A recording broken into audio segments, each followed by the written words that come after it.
one of the most humiliating and shameful experiences of my life, now that I think back on it.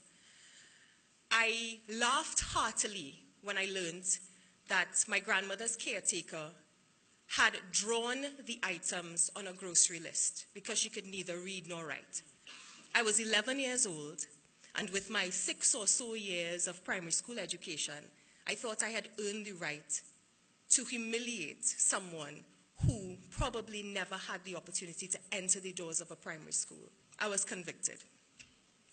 And it's something that we who have the opportunity to learn oftentimes take for granted.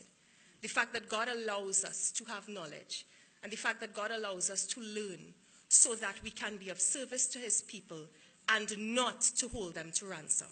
How do we foster in ourselves a culture of honorable learning? Learning not for ourselves or for our own achievement, or so that when I walk into your office in 20 years, there are thousands of diplomas on the wall, but learning so that you can impact the lives of people and be a testimony to them. How do we make this part of who we are? How do we avoid the trap that society is setting for us that tells us you are what you know? We do that by putting 3 batteries into our backpack. This is just my opinion of it. I could be very wrong. And those 3 batteries are respect, humility, and gratitude. Words that we hear every single day almost. They become cliche to us. Respect, humility, and gratitude. If I ask you, what is respect? What is humility? What is gratitude? You'll be able to answer me. But do we really ponder these things? And do we try to embody these traits in our own lives? So let's start with respect. What is this thing about respect?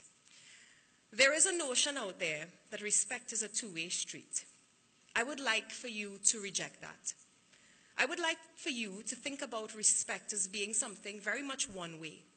That you respect a person simply because they are a person. And you respect that person because you are a respectful person.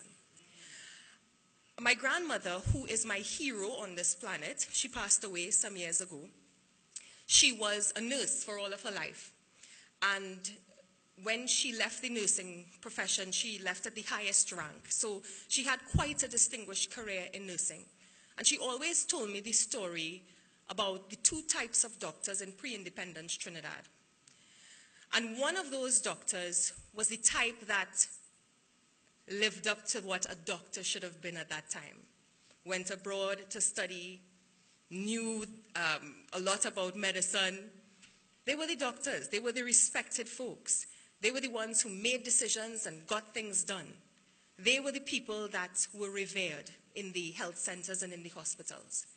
And then there was the other type of doctor who leaned on the opinion of junior staff, who wanted the advice of the nurses on duty. And she always made the distinction between these 2 types.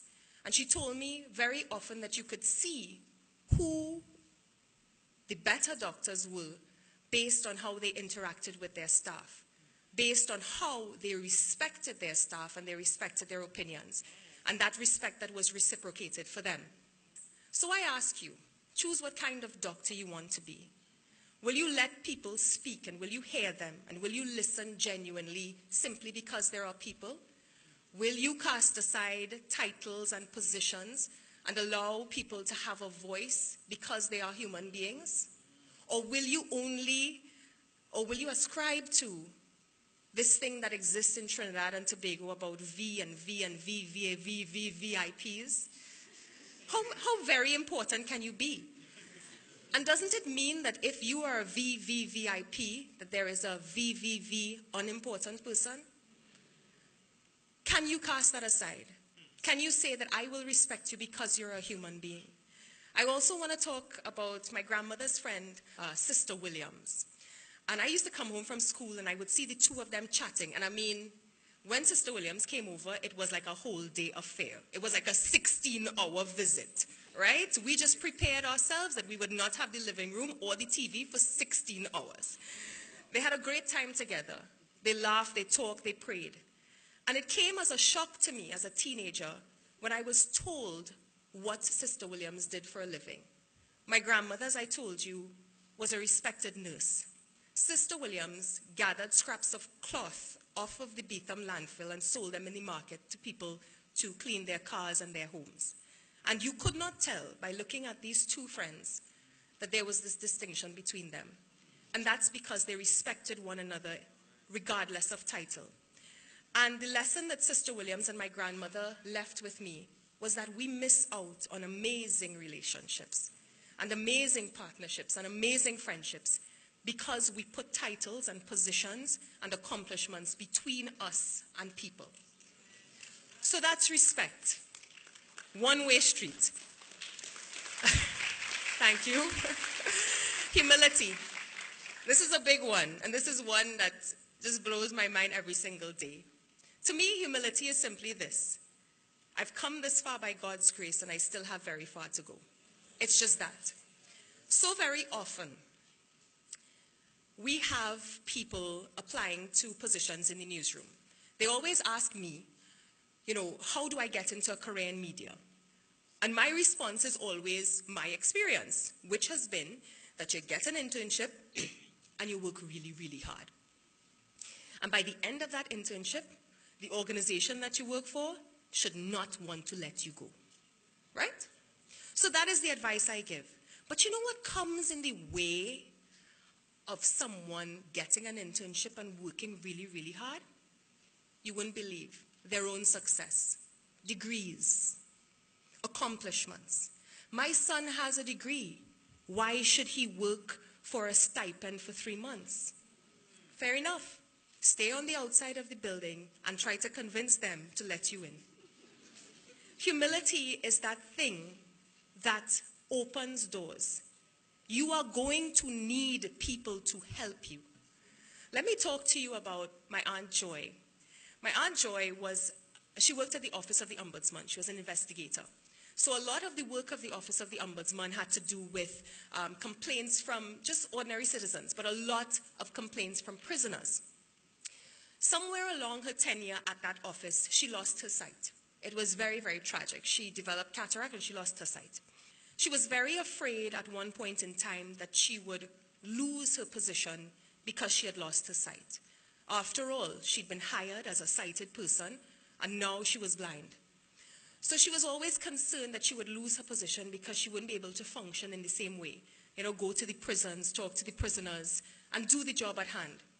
And I remember seeing one day when I went to see her after school, she was walking down the corridor of the ombudsman's office, and he had summoned her for a meeting, and she was blind. So she was using her memory of that space to guide her. And one of her junior staff members came out of the office seeing that she was walking down, and they just walked beside her so that she would know that if that shoulder moved left or that shoulder moved right, she would be guided in that direction. And the only reason that that person did that is because she had been humble. And because you need people to help you in your life. You cannot do it on your own. Be humble. So the last one, guys, is a big one. The biggest one, I would say. Gratitude. If you ask people what gratitude is, they'll probably say saying thanks. I would like to assert that gratitude is a lifestyle. Gratitude is living thanks. You may not always have the opportunity to say thank you, but your life of gratitude should express that. It should lead you every single day to believe that I am not here on my own merit. I am here because people have helped me. And for me to think that I have come where I have come to without people is not just selfish, but I believe that it is sinful. So, let's remember the 3 batteries, which are what again? Respect, humility, and gratitude. And I believe that when we combine these 3 things, and we put them into practice, and we learn honorably, that what we're really doing is loving people. Loving people with the things that we know. We are not better than them. We are not smarter than them. We are not more entitled. We do not deserve more. We just love. So I invite you to go out there, when you're finished here, wherever you are, love people. Show them your respect, show them your humility, and show them your gratitude. Thank you.